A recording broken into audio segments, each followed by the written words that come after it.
A dog dug up a box in the forest, and what was inside stunned everyone. The rain had a voice. For 3 days it had been whispering through the pines of Blackwood Forest, a sibilant mournful sound that had seeped into the very marrow of the search party. It wasn't a storm, not a tempest. Just a weeping grey sky that turned the forest floor into a slick, sucking mire of mud and decaying leaves. Hope, like the weak afternoon light, was fading. They were looking for a ghost now, a memory. They were looking for 7-year-old Lily Patterson. Detective Frank Wallace felt the cold in his bones. A familiar ache that had nothing to do with the damp, and everything to do with the small pink rain jacket they'd found snagged on a thorn bush 2 days ago. It was the only trace. 112 volunteers, 3 K9 units, and a state police helicopter had scoured these woods. And all they had to show for it was a piece of nylon that smelled faintly of bubblegum and wet dog. Jaw was a knot of tension, his eyes gritty from sleeplessness. He hated these cases. The ones in the woods were the worst. The forest was a patient, silent accomplice. It swallowed secrets and held them in its dark, earthen belly. He watched the volunteers, their faces etched with a grim mixture of determination and despair. Good people, most of them. Neighbors, friends of the family, strangers compelled by the unbearable image of a lost child. They moved through the trees like wraiths in their brightly colored rain gear, their calls of Lily growing hoarser, more desperate with each passing hour. Among them was an old man, Arthur Penelgon, a retired librarian whose ancient arthritic golden retriever, Buster, trotted faithfully at his heels. Arthur shouldn't have been out here. He was 75, with a heart that beat to a fragile, syncopated rhythm, but Lily used to read to Buster on Arthur's porch, her small fingers tracing the words in picture books as the old dog rested his heavy head on her lap. For Arthur, this wasn't a stranger's tragedy. It was personal. Buster, unlike the sleek, professionally trained German shepherds of the canine unit, wasn't searching for a scent. He was just with Arthur, a furry four-legged beacon of loyalty. In the oppressive gloom, he'd occasionally snuffle at a rabbit trail or give a half-hearted woof at a squirrel, but mostly he stayed close, his tail giving a slow, rhythmic thump against Arthur's leg. A gesture of quiet reassurance. The search line was moving through a particularly dense thicket of ferns and moss-covered deadfall, about 2 miles from where Lily's jacket was found. The air was thick with the smell of rot and rain. Wallace was about to call a halt for a water break. A futile gesture in the downpour, when a different sound cut through the forest's mournful whisper. It was a frantic scrabbling. Wallace turned. A few of the other volunteers had stopped there, heads cocked. The sound was coming from a small clearing just ahead, dominated by a massive gnarled oak whose roots clawed at the earth like skeletal fingers. And there, at the base of the tree, was Buster. The old retriever was digging. Not just digging, but attacking the ground with a frenzy that was utterly alien to his gentle nature. Mud flew in arcs, spattering his golden fur, his paws a blur of motion. A low, guttural whine escaped his throat, a sound of pure, primal urgency. "Buster! What is it, boy?" Arthur called, his voice thin and reedy against the rain. He shuffled forward, his boots sinking into the mud. "Leave it, come on, now." But the dog was deaf to him. He was possessed. The professional canine handlers exchanged skeptical glances. A civilian dog probably just found a dead raccoon. It was a distraction, a waste of precious time. "Mr. Penelgon, get your dog under control," one of the state troopers said. His voice clipped with impatience. "We need to keep the line moving." Wallace held up a hand. "Hold on." There was something in the dog's desperation that made the hairs on his arms stand up. It wasn't the excitement of a chase, it was something else. Something that felt like panic. He slogged through the mud, his boots making obscene sucking sounds, and crouched near the frantic animal. The hole was already a foot deep, a raw wound. In the earth, Buster's breath came in ragged, heaving gasps. "What is it, boy?" Wallace murmured, his voice low. Then he heard it. A dull thunk. Buster's paws had struck something solid. The dog yelped, then began digging with renewed desperate energy, trying to get around the edges of the object. "Get me a spade," Wallace barked over his shoulder. The command galvanized the nearest volunteers. Someone ran back to the supply ATV and returned with 2 collapsible shovels. The air crackled with a new energy, a terrible electric hum of anticipation. The name Lily was a silent prayer on everyone's lips. They all thought the same thing: a shallow grave. Wallace and the trooper took the shovels, pushing the frantic, whining dog gently aside. Arthur knelt, his hand on Buster's back, his knuckles white as he gripped the dog's fur. He was trembling. The digging was quick, brutal. The shovels sliced into the wet, clay-heavy soil. They uncovered the edges of the object first. It wasn't large enough to be a body, not a coffin. It was a box, a metal box, caked in a thick layer of mud and grime. It looked like an old military-style ammo can, maybe 1.5 feet long, rusted at the hinges. A collective, shuddering sigh of relief rippled through the small crowd that had gathered. Not a body, but the relief was instantly replaced by a new, gnawing question. What then? They lifted it from the hole. It was heavy, heavier than it should have been. The latch was rusted shut, sealed not just by time and corrosion, but by the damp earth itself. One of the volunteers, a burly mechanic named Gary, produced a multi-tool from his pocket. He worked the pliers into the latch, grunting with effort. The metal groaned in protest. The sound was obscene in the funereal silence of the woods.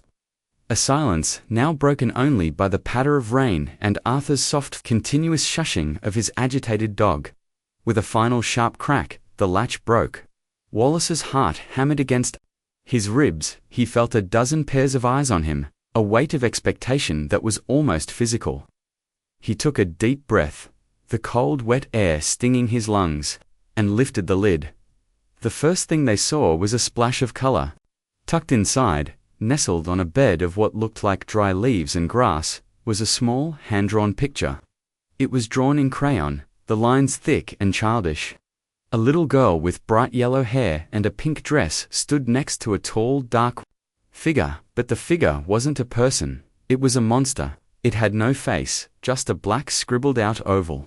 Its arms were long, spindly branches, and instead of hands, it had sharp, cruel-looking claws. The girl in the drawing wasn't smiling. Her mouth was a small, straight line. Her eyes were wide, to blue circles of what looked like terror. In the corner, written in shaky backward letters, was the name, Lily. A wave of nausea rolled through Wallace. This wasn't a happy family portrait. This was a child's depiction of a nightmare. "My God," someone whispered. Beneath the drawing was a single child's sneaker, a pink high top, its laces still tied in a messy bow. It was caked in the same dark mud as the box, but it was unmistakably Lily's. Her mother had described them in agonizing detail, down to the worn patch on the toe where she scuffed her feet when she rode her scooter. The sight of it, so ordinary, so personal, was more devastating than finding the rain jacket. It was a piece of her, a tangible connection to her last terrified moments. It lay in the box like a severed limb. The air grew thick, heavy with unspoken horror. The volunteers who had crowded close now took an involuntary step back, as if the box radiated a palpable malevolence. This wasn't a case of a little girl wandering off and getting lost. This was something else entirely. Something premeditated. The box wasn't dropped. It was buried. It was a time capsule of terror. Arthur Penelagon made a small, choked sound. He stared at the sneaker, his face ashen, his breath catching in his throat. Buster, sensing his owner's distress, pushed his head under the old man's hand and licked his wrist, whining softly. Wallace felt his own stomach clench. He reached into the box, his fingers brushing against the cold, damp rubber of the sneaker. His hand closed around the last object. It was small, plastic, and cool to the touch. A cheap, silver-painted digital voice recorder, the kind a kid might get for a birthday. For a moment, the world seemed to stop. The rain, the wind, the rustle of leaves, it all faded into a dull, distant roar. The only thing that existed was the small, silver object in his hand. It was an impossible clue, a message. In a bottle from a shipwreck that was still happening. Who buried this? Was it Lily? A desperate last-ditch effort to be found? Or was it the monster from her drawing? A taunt, a sick trophy? His thumb found the play button. It was a small, round indentation, worn smooth. He looked up, his eyes scanning the faces around him. He saw his own horror reflected in their wide, staring eyes. He saw Arthur, his face a mask of grief, clutching his dog like a lifeline. He saw the state trooper, his professional composure shattered, his mouth hanging slightly open. He pressed the button. A crackle of static filled the air, a sound that seemed to amplify the forest's oppressive silence.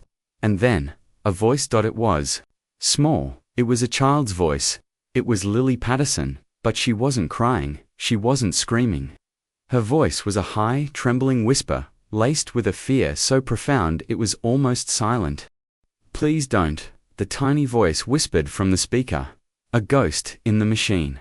I'll be good, I promise." A beat of silence, then another sound, a man's voice. Low, calm, and chillingly gentle. A voice that was meant to soothe, but was drenched in menace. "I know you will, sweet pea," the voice murmured. "Uncle Mark knows you'll be good." A collective audible gasp ripped through the search party. It was a sound of disbelief, of dawning, sickening comprehension. Uncle Mark, Mark Brewer, Lily's uncle. The handsome, charismatic town councilman who had been on every news channel, his face a mask of tear-streaked anguish, begging for his niece's safe return. The man who had organized the volunteer search. The man who was, at that very moment, coordinating another search group on the far side of the forest. The monster in the drawing had a name. And it was the name of a hero. The world tilted on its axis, and in the heart of Blackwood Forest, the rain began to fall harder, as if the sky itself was weeping in rage. The recording continued. Lily's small, terrified whimpers punctuated by the man's soft, poisonous reassurances. The search party stood frozen, a tableau of horror. They were no longer looking for a lost little girl. They were standing at the gravesite of innocence, listening to the last will and testament of a child who was still alive, a prisoner of the very man who was pretending to save her. The shock was a physical blow, a punch to the gut that left them breathless and reeling.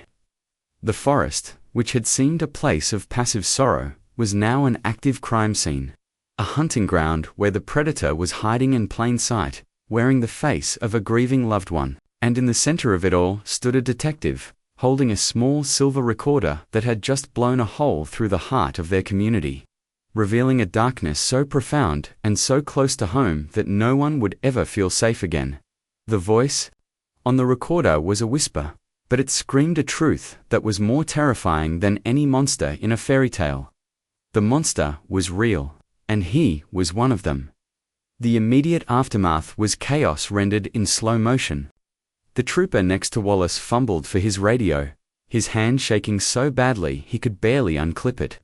His voice, when he finally spoke, was a strangled croak. "Dispatch, this is Unit 7. We have evidence. Suspect identified. It's Mark Brewer." The name hung in the air, thick and poisonous. Around them, volunteers were staggering back, faces pale with shock and revulsion. Some were crying openly, not for a lost child anymore, but for a betrayed one. Others just stared at the box, at the childish drawing of the faceless monster, their minds struggling to reconcile the image with the man they knew. The man who served them coffee at the church pancake breakfast. The man who coached Little League. Arthur Penelagon had sunk to his knees in the mud, his arms wrapped around Buster, burying his face in the dog's wet fur. The old man's shoulders shook with silent, racking sobs. It was his dog, his gentle, simple-minded Buster, who had unearthed this horror, this poison pill buried at the root of their town. The dog, oblivious to the human drama swirling around him, just licked his master's face, his tail giving a soft, uncertain thump in the mud. He had done what he was supposed to do, led by an instinct he couldn't understand, and in doing so, had shattered the world. Wallace felt a cold, hard fury solidifying in his gut. It burned away the exhaustion, the despair. This was the part of the job that made sense. The hunt. He snapped the recorder shut, the click of the plastic loud and final. He looked at the trooper. Get a perimeter set up, nobody in or out. Want this whole area taped off as a primary crime scene? Get forensics out here now. I want every inch of this ground gone over. He then turned to another officer who had just arrived, his face ashen. Find out where Brewer is right now. I don't want him spooked. I want eyes on him, but do not you understand me? Do not approach. I want to take him myself. The forest was no longer just a place of sorrow, it was a cage, and the wolf was still inside. The rain fell, washing the mud from the sides of the ammo can, revealing the faded military stenciling.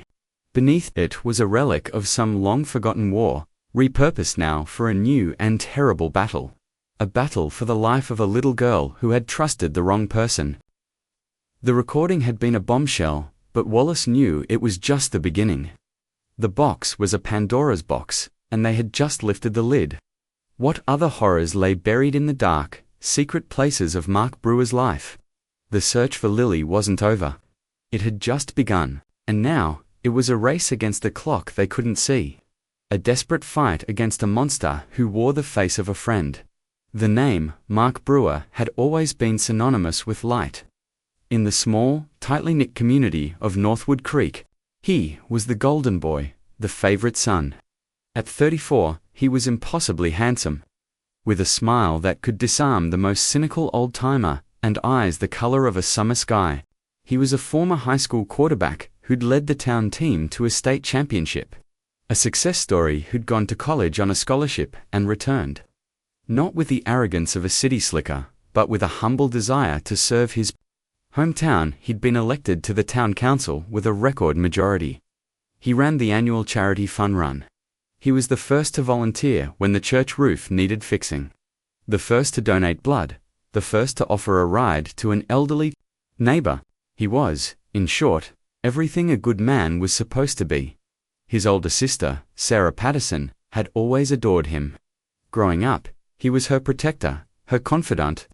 When their parents' marriage had crumbled into a bitter war of attrition, Mark had been her rock.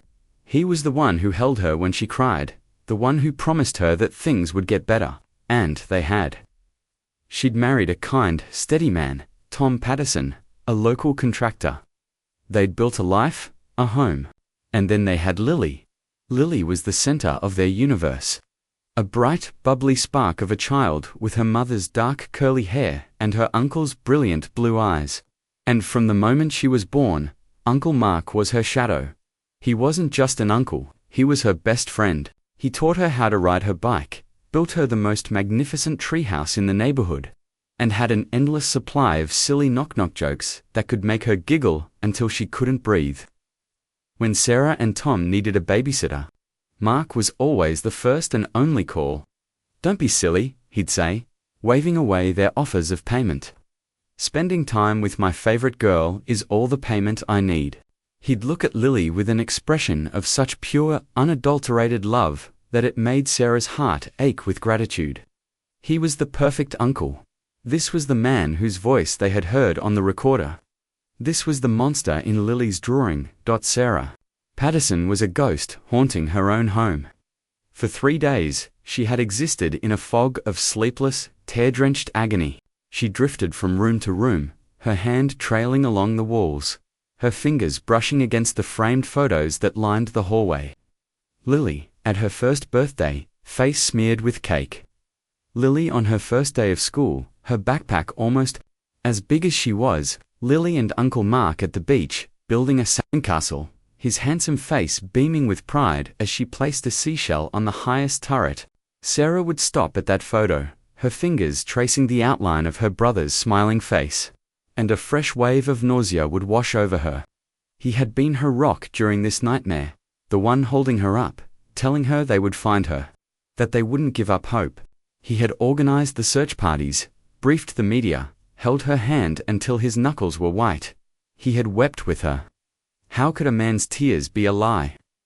The third person in this twisted trinity was someone no one ever saw, a silent observer, hiding in the shadows of her own life. Her name was Eleanor Vance, and she lived in the small rundown house that backed onto Mark Brewer's property. Eleanor was a recluse, a woman in her late 50s who had been slowly erased by grief.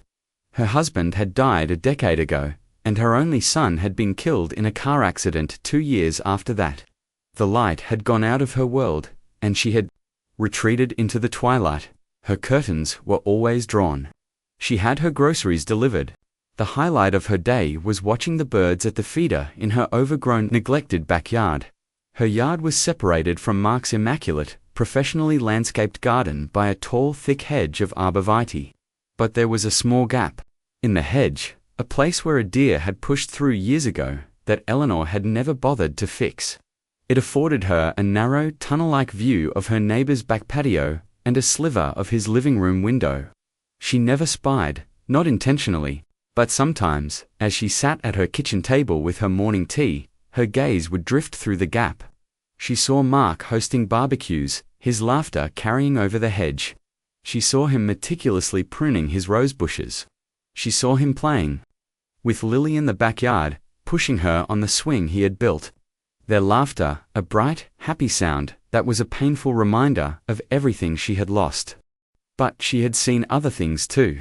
Things that made a quiet, cold knot of unease tighten in her stomach. She had seen the way Mark's smile would sometimes vanish the instant he thought no one was looking.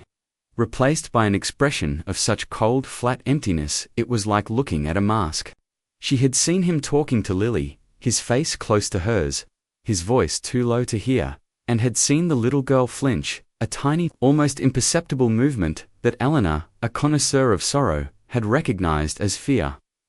Once, a few months ago, she'd seen something that had truly disturbed her. It was late afternoon. Mark was supposed to be babysitting.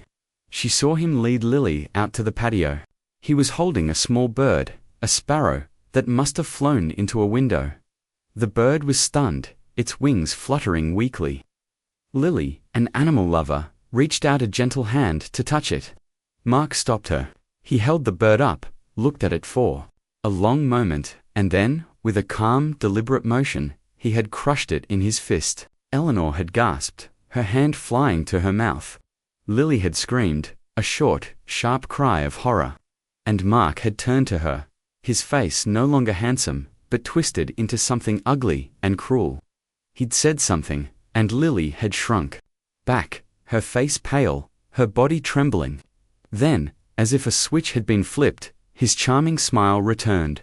He'd dropped the dead bird into the bushes, ruffled Lily's hair, and led her back inside as if nothing had happened. Eleanor had told herself she was mistaken, that the angle was bad, that the light was playing tricks on her. She was a lonely old woman, her mind clouded by grief. She was imagining things. Who would believe her? The town's golden boy, a monster, impossible. So she had pushed the memory down, buried it deep in the dark soil of her own sorrow. She had kept her silence. And now, Lily was gone. And Eleanor's silence was a living, breathing thing, a weight on her soul that was suffocating her. She was the hidden witness, the keeper of a terrible secret she was too afraid to tell. The conflict began to escalate with the brutal, silent efficiency of a disease. While Wallace and his team worked feverishly at the crime scene in the woods, the news of the recorder's contents spread through Northwood Creek like a contagion. It was a poison whispered over phone lines, texted in frantic, capital letters, shared in horrified huddles in the aisles of the grocery store. The initial reaction was universal disbelief. Not Mark. It couldn't be Mark. There had to be a mistake. A misunderstanding. A sick prank. But the seed of doubt, once planted, grew with terrifying speed. People started to remember things. Small, insignificant details that suddenly seemed sinister in this new, horrifying light. The way Mark was a little too controlling during the town festival planning. The flicker of anger in his eyes when someone contradicted him. The way he sometimes looked at children, a little too long, with an intensity that wasn't avuncular. The perfect facade began to crack, and behind it, people started to see the monster from Lily's drawing. Mark Brewer, oblivious to the storm that was about to break over his head, was playing the part of the grieving uncle to perfection. He was at the community center, which had been turned into the volunteer headquarters. A map spread out on a folding table in front of him. He moved highlighters across the map with a steady hand, his voice calm and authoritative as he directed the search teams. He looked up as two of Wallace's plainclothes detectives entered the room, his face a mask of weary hope. "Any news, officers?" he asked, his voice thick with manufactured emotion. "Have you found anything? We need you to come with us, Mr. Brewer," one of the detectives said, his voice flat, his eyes cold and hard. "Detective Wallace would like to ask you a few more questions." A flicker of something annoyance, fear, crossed Mark's face, but it was gone in an instant, replaced by his familiar cooperative smile. "Of course, anything I can do to help. Let me just get my coat." He was the picture of civic duty, the concerned family member willing to do whatever it took. But as he walked between the two detectives towards the unmarked car, the volunteers in the room fell silent. They parted for him, their faces a mixture of confusion and a dawning, sickening suspicion.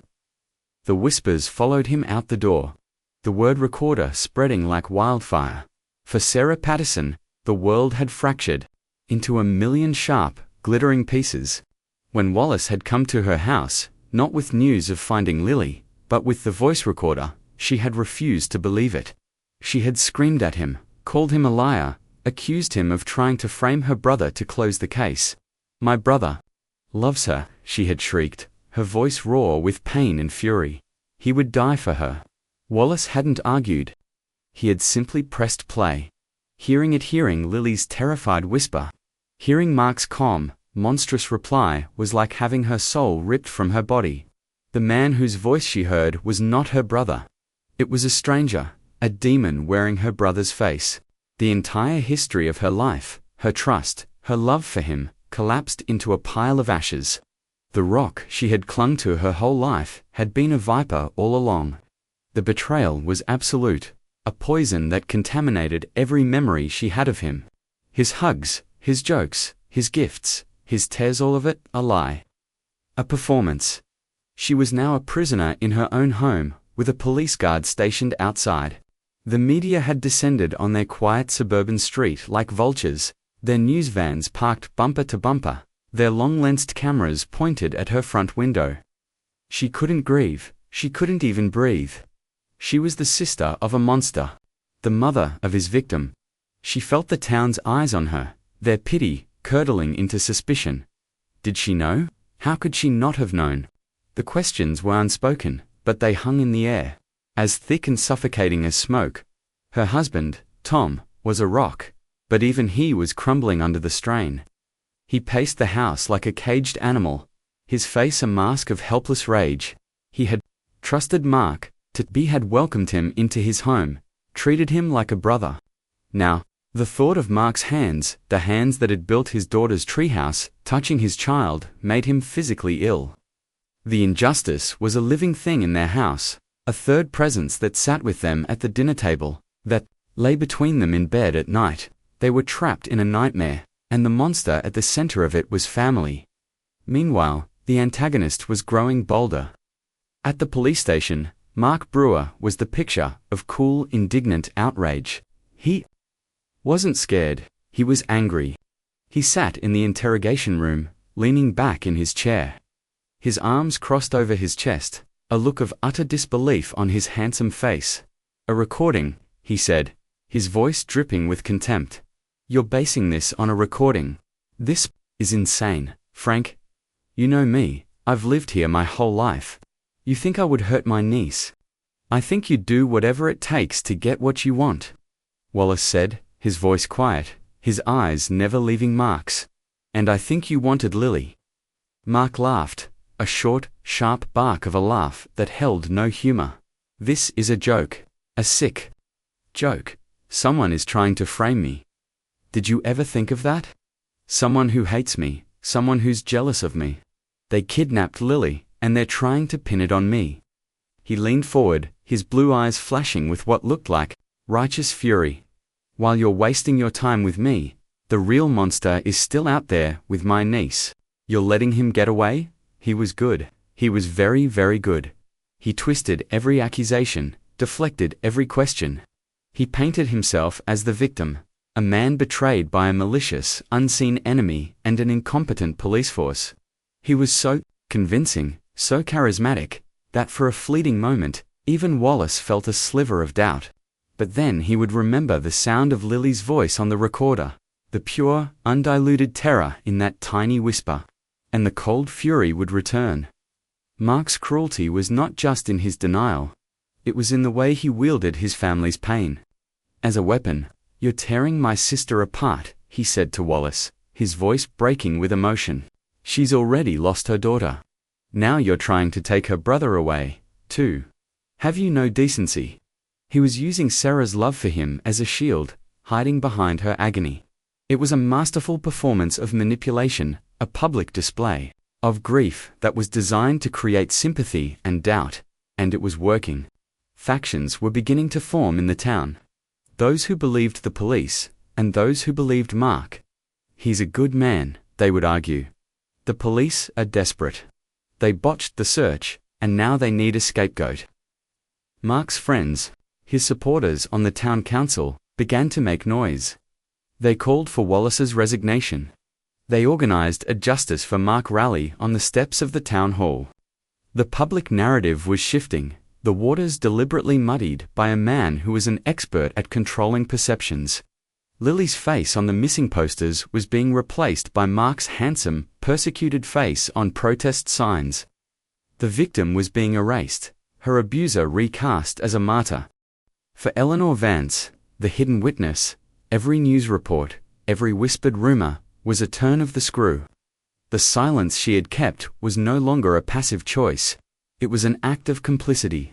The image of Mark crushing the bird in his hand was burned into her mind. She saw it every time she closed her eyes. She saw Lily's horrified face, her small body trembling. She had seen the monster behind the mask, and she had said nothing. Her fear was a physical thing, a cold, heavy weight in her chest.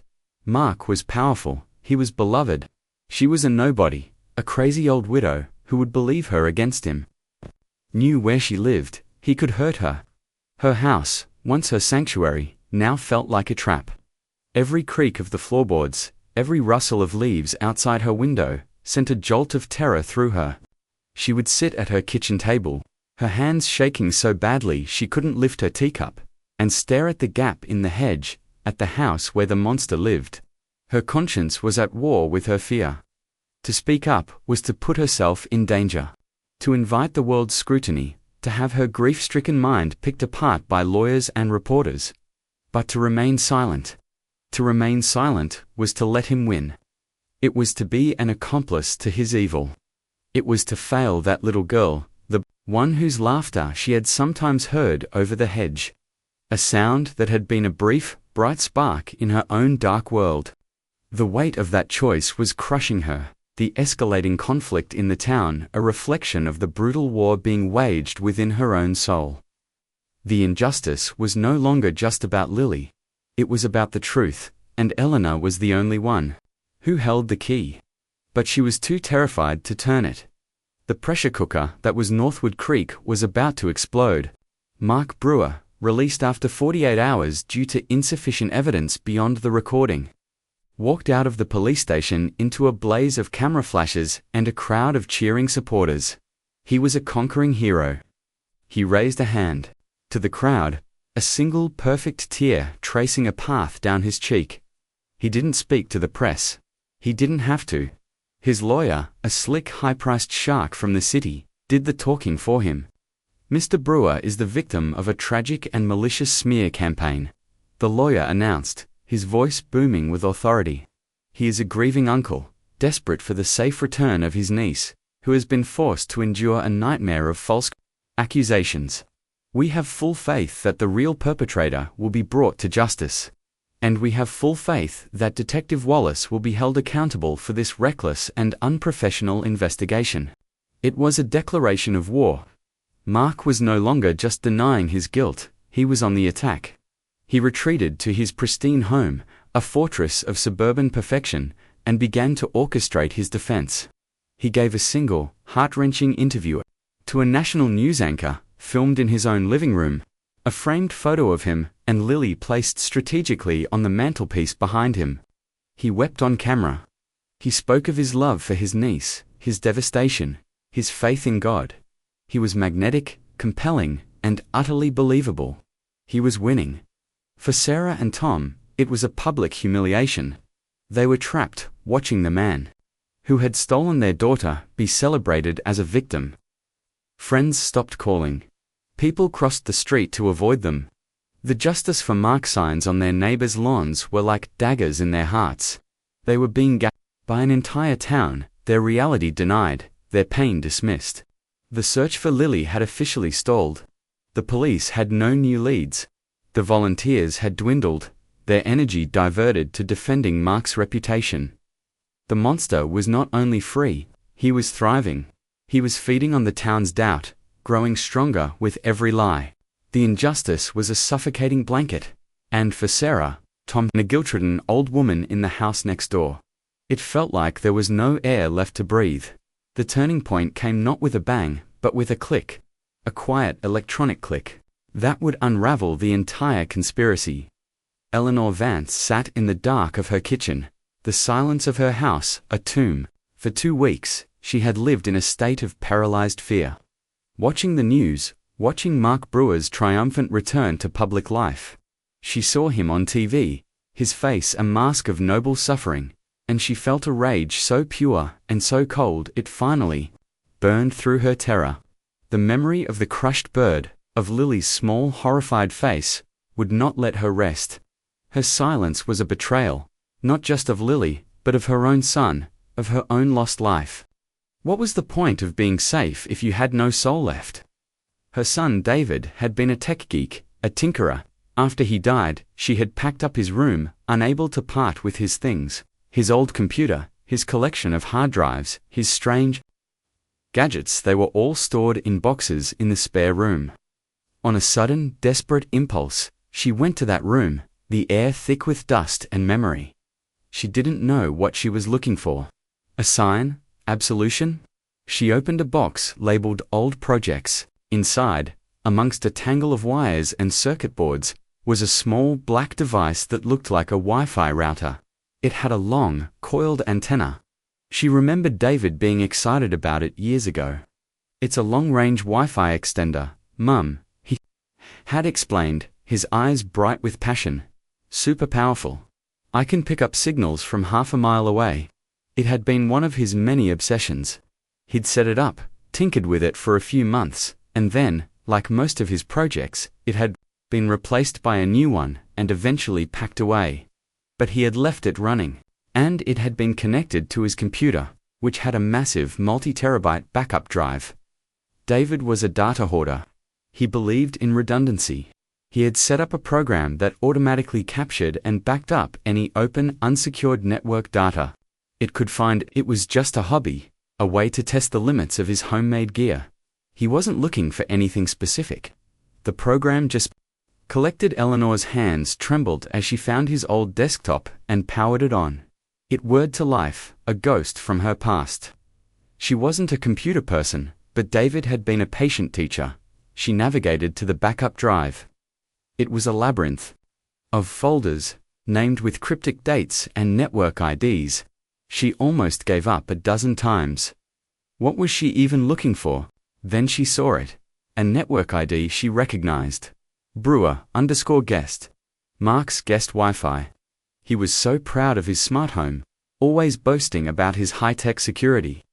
But, like many people, he'd never bothered to put a password on his guest network.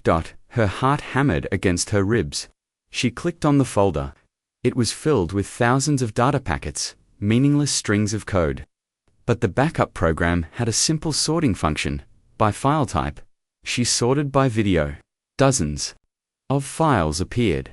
Most were small corrupted fragments, but one was large, very large. It was dated 3 months ago, the same week she had seen the incident with the bird. The file name was livingroom_cam_feed.mp4. Her breath caught in her throat. Mark had security cameras. He'd told the police they weren't recording, That they were just for live viewing on his phone. Another lie. He had a cloud-based storage service, and for a brief period, before he'd presumably secured his network. David's homemade data vacuum had been sucking up a copy of everything he uploaded. She double-clicked the file. A video player opened. The image was grainy, the angle slightly off-kilter, filmed from a small discrete camera mounted on the corner of a bookshelf. It showed Mark Brewer's immaculate living room. And there, on the couch, was Mark. And next to him was Lily. Eleanor's hand flew to her mouth. The video had sound. At first, it was just what she'd seen from her window. Mark was smiling, talking to Lily in his gentle avuncular voice. He was showing her a new app on his tablet. It looked perfectly normal, perfectly innocent. Then, the shift. The smile vanished. The gentle tone was gone, replaced by a voice that was flat, cold, and dead. "You know the rules, don't you, Lilypad?" he said. The little girl on the screen flinched. She nodded, her eyes wide and fixed on his face. She looked like a tiny soldier, being dressed down by a commanding officer. "Rule number 1, he prompted, his voice sharp. "What happens at Uncle Mark's house stays at Uncle Mark's house," she recited, her voice a tiny robotic whisper. "Rule number 2, Uncle Mark's games are our secret, a special secret, just for us." "And what happens if you tell our secret?" he asked, his voice dropping to a menacing purr. He leaned in close, his face just inches from hers. "What happens to things that tell secrets, Lily?" He reached into his pocket and pulled something out. A small brown sparrow, the bird from her memory. He held it up in front of her face. "Birds sing, don't they? They tell everyone where they are. They tell secrets." Lily began to tremble, her eyes filling with tears. "Please don't," she whispered. "Secrets are bad," Mark said, his voice devoid of all emotion. He looked directly into the bird's beady eye. "And we have to stop them." And then he did it. Right there on camera, he squeezed his hand into a fist. The bird's tiny body convulsed and then went still. Lily let out a choked, horrified sob. "You see," Mark said, dropping the bird onto the coffee table. He turned his cold, empty eyes on his niece. "No more secrets. Do you understand me?" Lily, her face a mask of pure terror, could only nod, tears streaming down her cheeks. Eleanor felt a scream building in her chest, a primal howl of rage and horror. This was it. This was the proof. This wasn't just a threat. It was indoctrination. It was systematic, psychological torture, captured in high definition. This was the monster, with his mask off, revealing the true, terrifying face beneath. But the full conspiracy, the true depth of his depravity, was yet to come. Eleanor, her hands now steady with a cold, hard purpose, kept digging. She found another folder, audio, and inside, a file that made her blood run cold. It was a phone call, recorded automatically by the same data capture. The call was between Mark and another man. She recognized the other voice instantly. It was Chief of Police, Robert Henderson, a man Mark had known since high school, a man who owed him favors. "It's getting messy, Rob," Mark's voice said on the recording. "The detective, Wallace. He's like a dog with a bone. He's not letting it go." "I'm handling it," Henderson's voice replied, tired and strained. "I'm burying his requests in paperwork. I told him the cameras weren't recording. I'm doing what I can, Mark, but you promised me this wouldn't blow up." "It's not going to blow up," Mark snapped. "It's a temporary problem. The girl is leverage. That's all." Her father, Tom Patterson, he was going to blow the whistle on our development deal. He found out about the contaminated soil reports we buried. He was going to ruin everything. Millions of dollars, Rob. Our entire retirement. Eleanor's mind reeled. The new town development project, the one Mark and Henderson had championed, the one that was going to make them both rich. Tom Patterson, Lily's father, was a contractor. He would have had access to soil reports. He was an honest man. He would have tried to stop them. "So you took his kid?" Henderson's voice was incredulous. "Jesus, Mark. I thought you were just going to scare him." Scaring him didn't work, Mark said, his voice like ice. He needed a more permanent incentive. He'll play ball now. He has to. As soon as the final permits are signed next week, she's back home, safe and sound. A little traumatized maybe, but alive, and we're all rich. It's a clean, simple transaction. And if he doesn't play ball, Henderson asked, his voice barely a whisper. There was a long, chilling silence on the recording. Then Mark's voice, low and final. Then he'll have a very good reason to grieve. And so will my sister. Eleanor felt the floor drop out from beneath her. It wasn't about obsession. It wasn't a crime of passion. It was business. Lily wasn't a victim of a predator. She was a pawn in a multi-million-dollar real estate conspiracy. Her abduction was a cold, calculated business decision. The public tears, the search parties, the accusations, it was all a smokescreen, a brilliantly orchestrated piece of theater to hide a simple, brutal act of extortion, and the chief of police was in on it. Wallace wasn't just being stonewalled, he was being actively sabotaged by his own boss. The stakes had just shifted from a personal tragedy to a massive public scandal. This was a conspiracy that went to the very top of their town's power structure. The hidden clue, the digital ghost, captured by a dead boy's hobby, had revealed everything. Eleanor Vance, the town recluse, held a bomb in her hands. The only question was where to drop it. She looked from the screen, at the image of the terrified child and the monster who was her uncle, to the telephone on her wall. She knew who she had to call. She had to find the one man in town who couldn't be bought, the one man who had been fighting for Lily all along. She had to call Detective Frank Wallace. The tension, which had been a slow burn, now cranked to its absolute maximum. It was time for the monster's world to come crashing down. The courtroom was a tinderbox. Every seat was filled. The air was thick with a mixture of sweat, perfume, and palpable animosity. On one side sat the supporters of Mark Brewer, a phalanx of well-dressed, stern-faced believers. On the other, a smaller, more somber group. The few friends who had stood by Sarah and Tom, their faces etched with pain. In the center of it all, at the defendant's table, sat Mark. He looked magnificent. He wore a tailored navy suit, his golden hair perfectly coiffed.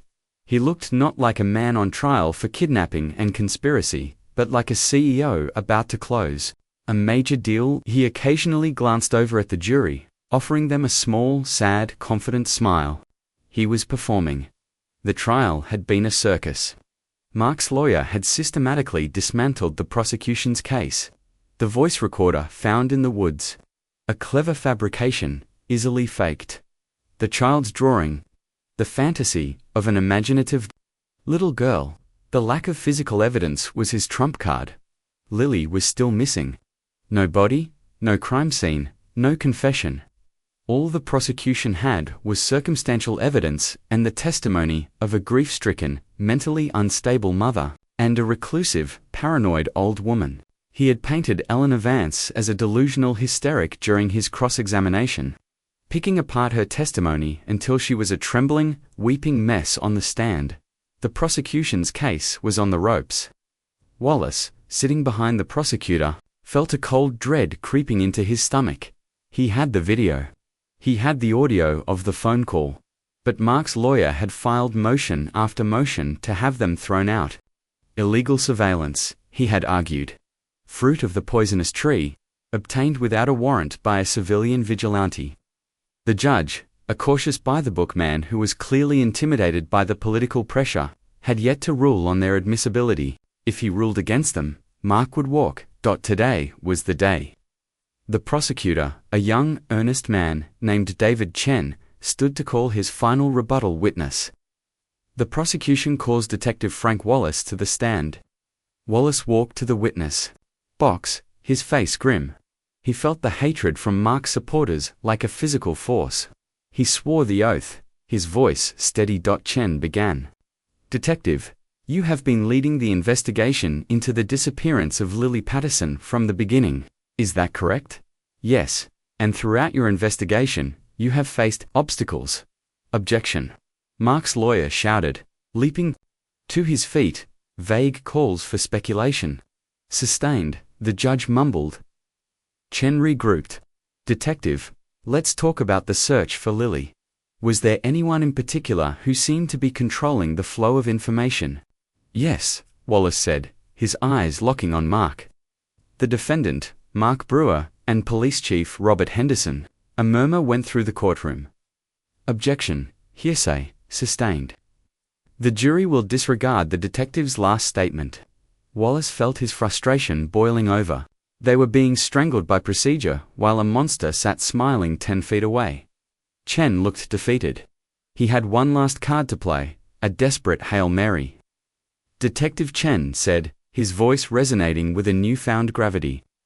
You have in your possession a video file and an audio file obtained by Mrs. Eleanor Vance. The defense has argued that this evidence is inadmissible. But you have reviewed this evidence, haven't you? Yes, I have.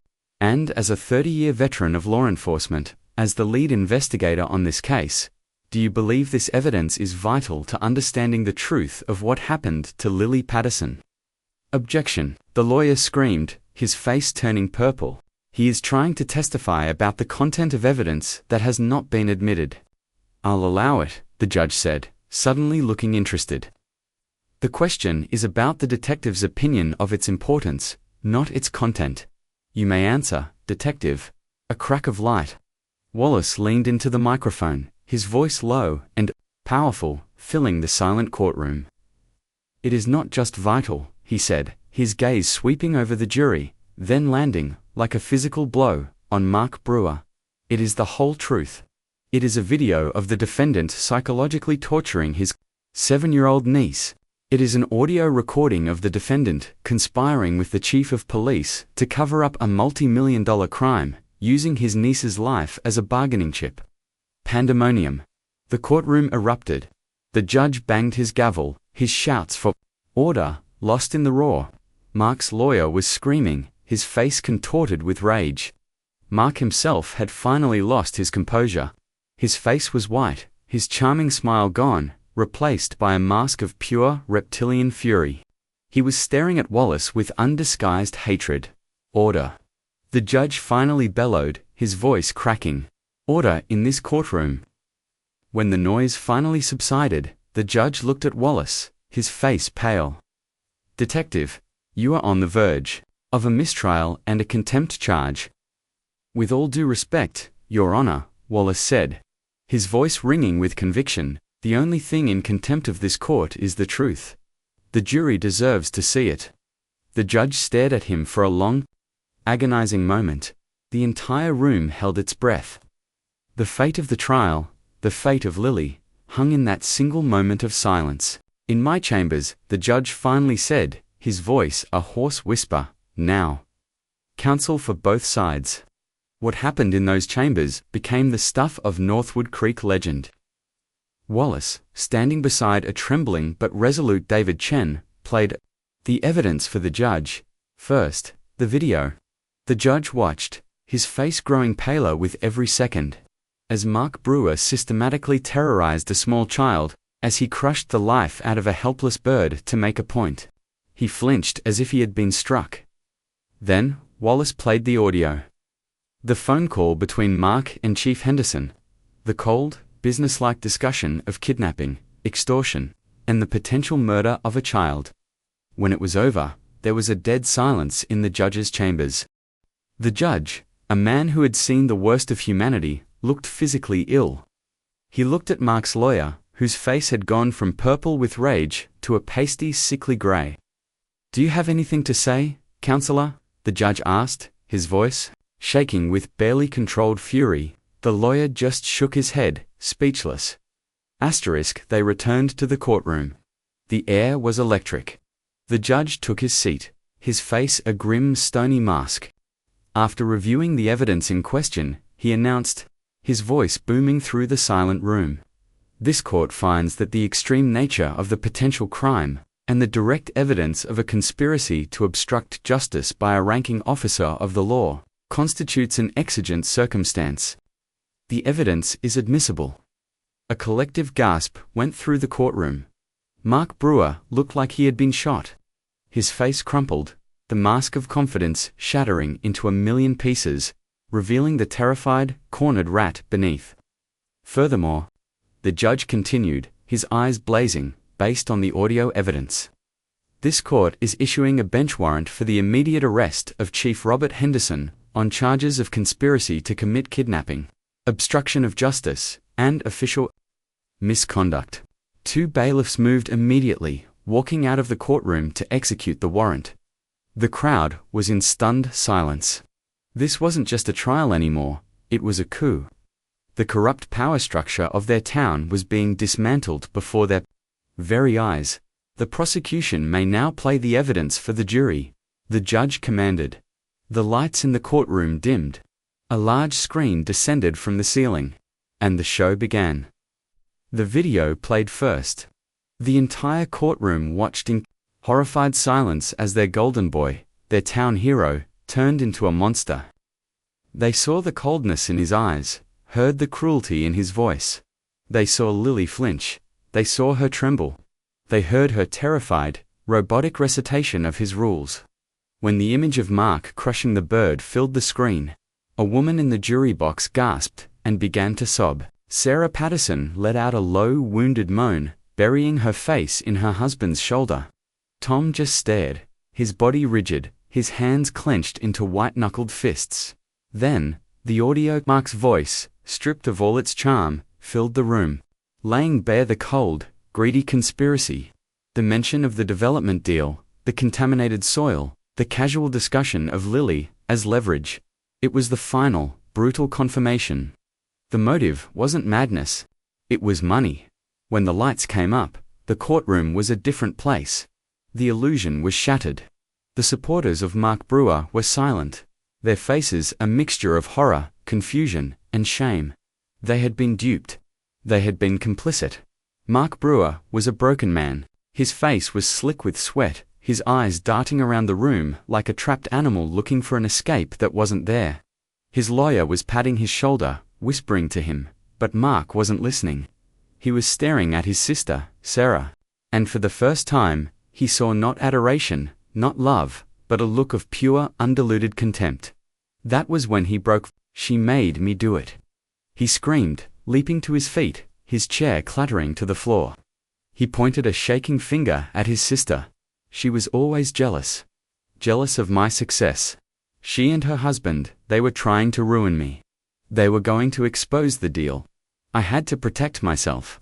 It was a pathetic, desperate confession, a final, ugly spasm of a dying narcissist. The cinematic payoff was not a moment of quiet justice, but a loud, messy, public implosion. He was admitting to it, trying to twist it, to blame the victims. One last time, Wallace stood up from his seat. He didn't wait for the bailiffs. He walked over to the defendant's table, pulled out his handcuffs, and snapped them onto Mark Brewer's wrists. The click of the steel was the loudest sound in the silent, stunned courtroom. Mark Brewer, Wallace said, his voice cold and clear for the entire room to hear. You have the right to remain silent. He leaned in close, his voice dropping to a whisper that only Mark could hear. But we both know you don't have the guts for that. Now tell me where she is. The public exposure was absolute. The monster had been revealed. The conspiracy laid bare. Justice, explosive and shocking and emotionally cathartic, had finally arrived. But one question remained, hanging in the air like a ghost. Where was Lily? The aftermath was not a clean slate, it was a landscape of rubble, the emotional debris of a town that had been forced to look into the abyss. Mark Brewer, in a desperate last-ditch plea bargain to avoid a life sentence, had finally told them where he was keeping Lily. It wasn't a dungeon or a remote cabin in the woods. It was a place of such banal, suburban evil, it was almost more shocking. A small soundproofed room he had built in the basement of a vacant house he owned on the other side of the county, a property he was renovating. The reunion was not the joyful, tear-filled scene from the movies. When the SWAT team broke down the door, they found Lily huddled in a corner of the small, windowless room. She was alive. She was physically unharmed.